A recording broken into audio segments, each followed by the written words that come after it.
Ici Cybelle. Aujourd'hui, je vous propose une pause de style pour un regard impeccable le jour de votre mariage.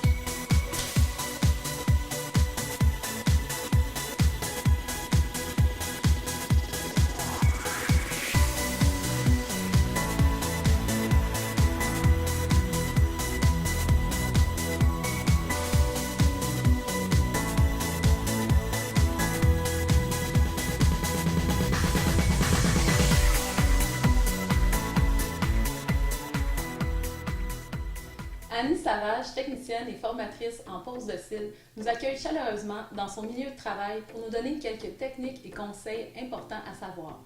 Bonjour Annie. Bonjour Cybelle. Ça va bien? Ça va bien toi? Oui, très certainement. Écoute, pour nous mettre en contexte, aujourd'hui, je viens ici puis je vais jouer le rôle d'une future mariée qui vient pour une pose de cils.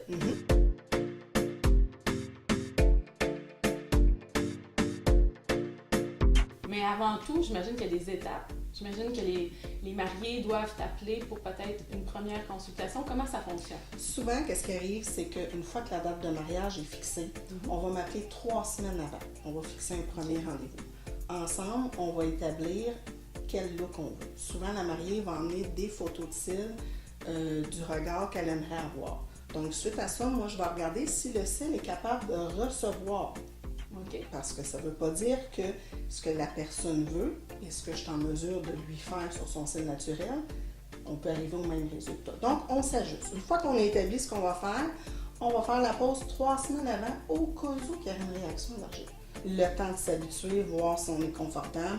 Généralement, on ne sent pas les extensions parce qu'on travaille avec, c'est des produits reconnus Santé Canada, très important, puis 2, c'est un cil de soie. Donc, c'est ce qu'il y a de plus léger. Mais il faut que la personne soit pareil confortable à porter le faux cil. Autre option, si jamais il y avait une allergie ou qu'on n'aimait vraiment pas les extensions, on peut se tourner vers le lash lift. Okay. Donc, le lash lift, si on veut, c'est une permanente, comme une permanente de cheveux, mais qu'on vient faire dans le cil. Donc, on vient courber le cil et ça dure 6 à 8 semaines. Il faut mettre du mascara, c'est sûr, on ne va pas chercher plus de volume, mais par contre, on va chercher la courbe. Donc, ça peut être intéressant. J'ai vu, Annie, dans des revues ou même sur des sites internet qu'il y avait des poses de cils où est-ce qu'il y avait des extensions de couleurs. Oui. Est-ce que c'est une tendance qui s'applique chez les futurs mariés ou c'est plus réservé à des événements peut-être plus spécifiques? C'est ça. Les extensions couleurs, souvent on va travailler avec ça. Quelqu'un qui a un événement, quelque chose qui est plus extraverti. Pour un mariage, généralement, on reste un peu plus classique parce qu'on pense toujours aux photos qu'on va prendre. Ce qu'on peut ajouter, qui est très populaire, si on veut, c'est d'aller rajouter des petites pierres qu'on appelle des faux diamants. Oui, ça fait un petit reflet, mais sinon, généralement, on reste dans le ciel noir. C'est sûr qu'on a des pierres de couleur. Moi, je suggère toujours la pierre argent, parce que les pierres de couleur, les gens ont tendance à se demander c'est quoi. Tandis que les pierres argent vont faire un petit reflet avec la lumière qui est juste jolie. OK. Puis dans le fond, une extension de cils, ça dure en combien de temps?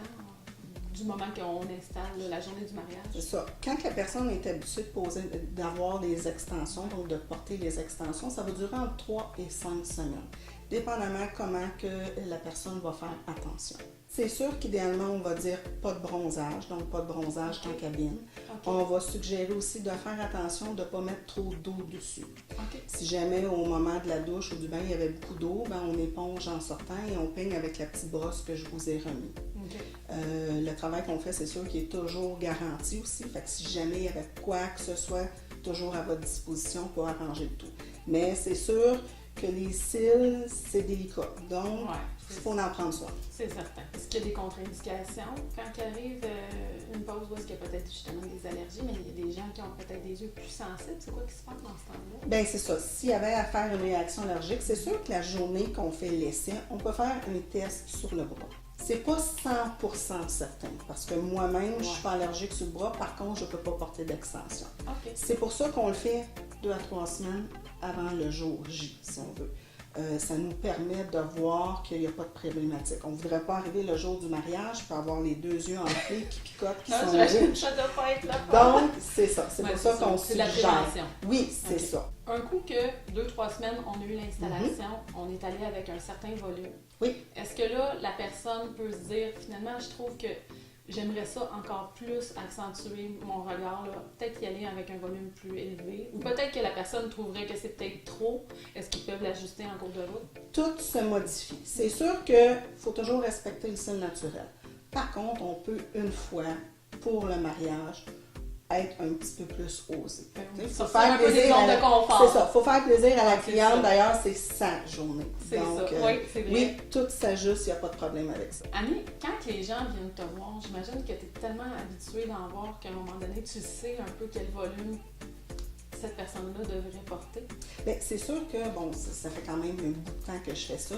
Donc, avec la forme de l'œil, je suis capable d'aller établir est-ce que je veux faire un petit œil en amande ou par contre, si je veux venir ouvrir le regard. Ça, c'est ma courbe qui va déterminer ça. Okay. Au niveau du volume, c'est sûr, je vais toujours poser la question à la cliente.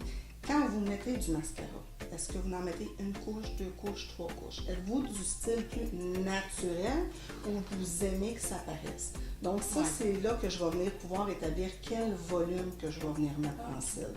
Parce qu'on veut vraiment rejoindre le besoin de la cliente. Et d'ailleurs, justement, moi, je veux créer un besoin pour continuer à l'avoir après son mariage. C'est vrai. Bien, je te remercie, Annie, de m'avoir accueillie. Merci. Donc, si tu veux bien, Cybèle, on va aller faire une belle pause de cils. Parfait, on y va. Donc, Cybèle, dis-moi, est-ce que tu es installée confortablement? Oui. Parfait. Donc, la pause va durer entre 1h et 1h30. Ça va te donner ce temps-là pour relaxer. Une fois que c'est terminé, bien, on va découvrir ensemble le résultat final. Parfait. Donc, bonne relaxation. Merci. Il est quand même très important de savoir que ce soin doit être réalisé par des techniciennes spécialement formées et qualifiées à cette technique. Annie Savage, de Conception Lisse, qui est située à Sainte-Julienne et Joliette, pourra vous aider. Vous pourrez profiter du moment sans avoir à vous soucier des larmes de joie qui couleront au moment de dire « Oui, je le veux ». C'était Cybèle Express. Ciao!